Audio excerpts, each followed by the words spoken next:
आपका फिर एक बार स्वागत है। आज के चक्रव्यूह में हम डॉक्टर उमर खालिद की बात करेंगे। जी हाँ, वही उमर खालिद, जेएनयू के पूर्व छात्र जिन्हें दिल्ली के दंगों में फंसाने का प्रयत्न किया जा रहा है।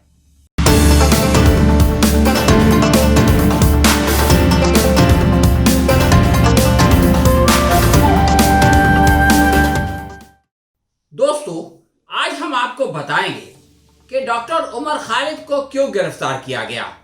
हम आपको यह भी बताएंगे कि इससे पहले उन्हें क्यों गिरफ्तार किया गया था।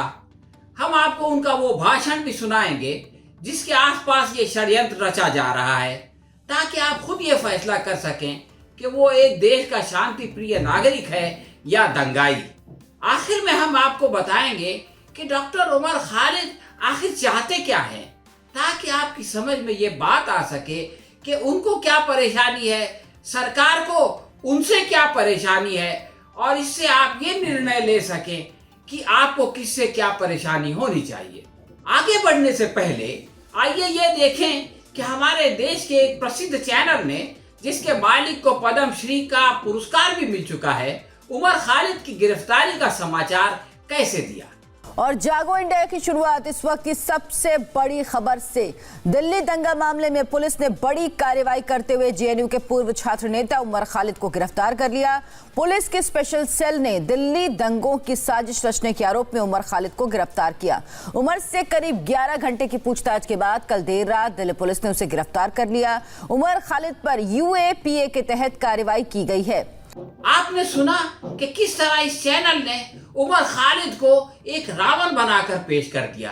अब आइए इसी चैनल पर रिया चक्रवर्ती की गिरफ्तारी की खबर भी सुने, ताकि आप इस भेदभावपूर्ण का आभास कर सकें। आइए देखें कि एक हत्या और ड्रग की आरोपी को इस चैनल ने किस कदर संवेदना के साथ पेश किया।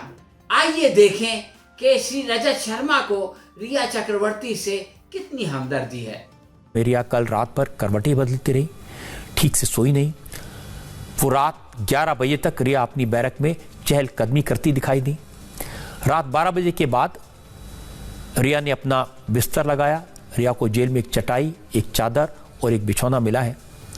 रात 2:30 बजे तक बैरक में अपने बिस्तर पर बैठी रही। हाँ, तो दोस्तों, हम आपको ये बता दें कि उमर खालिद की ये गिरफ्तारी कोई पहली गिरफ्तारी नहीं है। आज से 4 साल पहले भी उन पर टुकड़े टुकड़े गैंग के सदस्य का आरोप लगाकर उन्हें कन्हैया कुमार के साथ गिरफ्तार किया गया था।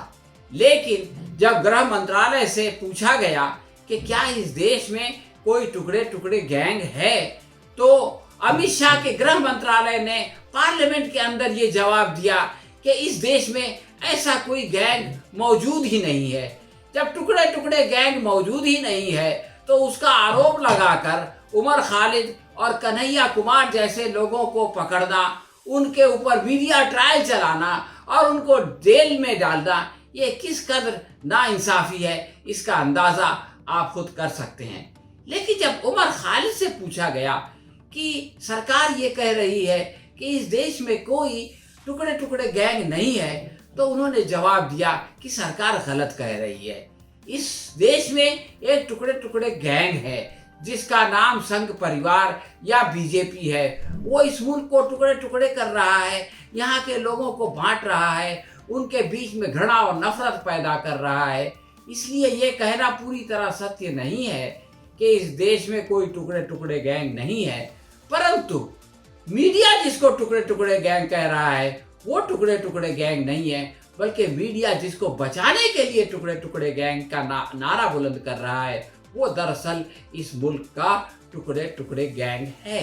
इससे पहले जब उमर खालिद को गिरफ्तार किया गया, तो इसी मीडिया ने यह आरोप भी लगाया कि वो 2 बार पाकिस्तान जा चुका है। इसके बारे में जब तफ्तीश की गई तो पता चला कि उस बेचारे के पास तो अभी पासपोर्ट ही नहीं है। जिस आदमी के पास पासपोर्ट न हो, वो एक बार भी पाकिस्तान नहीं जा सकता, बल्कि अपने देश के बाहर किसी भी देश में नहीं जा सकता। तो उसके बारे में ये कह देना कि वो 2 बार पाकिस्तान जा चुका है, ये किस कदर अभद्र आरोप है, इसका अंदाजा भी आप लगा सकते हैं। न्यायालय में मीडिया के ये सारे आरोप और बीजेपी आईटी सेल के सारे षड्यंत्र नाकाम हो गए। न्यायालय ने उमर खालिद और कन्हैया कुमार को रिहा कर दिया और उसके बाद ही उमर खालिद ने अपनी डिग्री सबमिट की और उन्हें डॉक्टरेट की डिग्री जेएनयू से प्रदान की गई। अब आइए अमरावती चलते हैं। अमरावती का वो भाषण जिसका बहाना बनाकर, जिसकी आड़ में उमर खालिद को दिल्ली दंगों का आरोपी और दिल्ली दंगों की साजिश करने वाला बताया जा रहा है, इसको आप खुद सुनिए ताकि आप ये फैसला कर सकें कि इस भाषण में शांति का संदेश दिया गया है या हिंसा का संदेश दिया गया है। कल तक बोल रहे थे जितना एहतजाज करना है कर लो, हमारे गृह मंत्री, जितना एहतजाज करना है कर लो, हम 1 इंच पीछे नहीं हटेंगे। और अभी 4 दिन पहले बयान आया कि मैं 3 दिन का समय लेता हूं, 3 दिन बाद में बात करने के लिए तैयार हूं। जो बात कर रहे थे कि वो 1 इंच पीछे नहीं हटेंगे, अगर आज वो बोल रहे हैं कि वो हमसे बात करने को तैयार है, तो इसका क्रेडिट अगर किसी को जाता है, अगर ये ऊंट पहाड़ के नीचे आया है तो वो शाहीन बाग की औरतों की वजह से आया है। हम इनको इतिहास बताना चाहते हैं। जब आपके पूर्वज अंग्रेजों की दलाली कर रहे थे तो जामिया मिलिया इस्लामिया के छात्र, जामिया मिलिया इस्लामिया के टीचर, यहाँ तक के जामिया मिलिया इस्लामिया के वाइस चांसलर अंग्रेजी हुकूमत से लड़ रहे थे, जेलों के अंदर बंद थे और कभी आपके पूर्वजों की तरह माफी मांग के बाहर नहीं आए। अंतिम दम तक वो अंग्रेजी हुकूमत से लड़े थे। जामिया मिलिया इस्लामिया का इतिहास, हमारा इतिहास देश के लिए कुर्बानी देने का इतिहास है। हमारा इतिहास देश की आजादी के लिए लड़ने का इतिहास है। और अगर इस आजादी पे जो आजादी जामिया मिलिया इस्लामिया और देश के वो तमाम स्वतंत्रता सेनानी और देश के वो तमाम लोग जिन्होंने देश की बुनियाद रखी, हमारा संविधान को बनाया, अगर उस संविधान पे अगर हमारे देश पे आंच आएगी तो अपने स्वतंत्रता सेनानियों की तरह आज हम अपनी आजादी को, अपने लोकतंत्र को और अपने संविधान को बचाने के लिए खड़े होंगे। अगर लाठियां बरसानी है तो बरसाइए, गोलियां चलानी है तो चलाइए, जेल में डालना है तो डालिए, हम कुर्बानी देने को तैयार हैं। सरकार में इतना डूब गए कि इनको लगा हिंदुस्तान की आवाम को हमने इतना डरा दिया है कि वो हमारा मुखालफत कभी नहीं करेगी। आज हमने बताया है कि पिछले 2 महीने में तुमने जुल्म की इंतहा करके, तुमने डरा डरा के हमारे दिलों से हमारा डर खत्म कर दिया। सबसे महत्वपूर्ण चीज हमारी है। और अगर आवाम का दिल से डर निकल जाए तो सरकार को डरने की जरूरत है, क्योंकि सरकार से आवाम को डरने की जरूरत नहीं है, आवाम से सरकार को डरने की जरूरत है, क्योंकि हमारे वोटों से इन्होंने सरकार बनाई है। अगर हमसे ये है तो कल हम चाहें तो इनको सत्ता से उखाड़ फेंक सकते हैं और ये चेतावनी देना चाहते हैं। इनकी हिम्मत तो देखिए कि हमारे वोटों से सरकार बनाई और फिर हमसे बोलते हैं कि तुम नागरिकता साबित करो। तुम हो कौन? हमारे वोटों से तुम सत्ता में बैठे हो, तुम हमसे हो, हमसे तुम नहीं है, हमसे तुम हमसे हो, तुम हमसे हमारी नागरिकता का सवाल नहीं उठा सकते। और अगर तुमने नागरिकता के सवाल उठाई, अगर तुमने संविधान से बाहर जाने की कोशिश करी, अगर तुमने औकात से बाहर निकलने की कोशिश करी, तो जैसे हमारी दादियां शाहीन बाग की तुम्हें औकात पे ला रही है, तुमसे वादा रहा तुम्हें औकात पे लाएंगे। और अमित शाह जो क्रोनोलॉजी समझाते हैं तो उनको भी एक क्रोनोलॉजी समझा के मैं अपनी बात खत्म करना चाहूंगा। सीएए जाएगा, उसके बाद एनपीआर जाएगा, उसके बाद एनआरसी जाएगा और उसके बाद ये लोग सत्ता से जाएंगे। हाँ तो दोस्तों, आपने सुना डॉक्टर उमर खालिद तो देश को जोड़ने की बात कर रहे हैं, वो गांधी जी के आदर्शों का हवाला दे रहे हैं, परंतु चूंकि वो गांधी के साथ साथ गोडसे की भर्त्सना भी कर रहे हैं, इसलिए हमारी सरकार को उनकी बातें बहुत बुरी लगती हैं। इसीलिए हमारी सरकार उनका विरोध करती है, इसीलिए उनको दिल्ली के दंगों के आरोप में फंसाने की कोशिश करती है। आखिर में दोस्तों, हम आपको डॉक्टर उमर खालिद का एक छोटा सा इंटरव्यू दिखाना चाहते हैं। इस इंटरव्यू से आपकी समझ में ये बात आएगी कि आखिर वो क्या चाहते हैं, और इसके बाद आप खुद इस बात का फैसला करें कि आपको उनका समर्थन करना चाहिए या विरोध करना चाहिए। इसलिए कि इससे आपकी समझ में ये बात आ जाएगी कि डॉक्टर उमर खालिद क्यों परेशान हैं और उनकी इस परेशानी से सरकार क्यों परेशान है।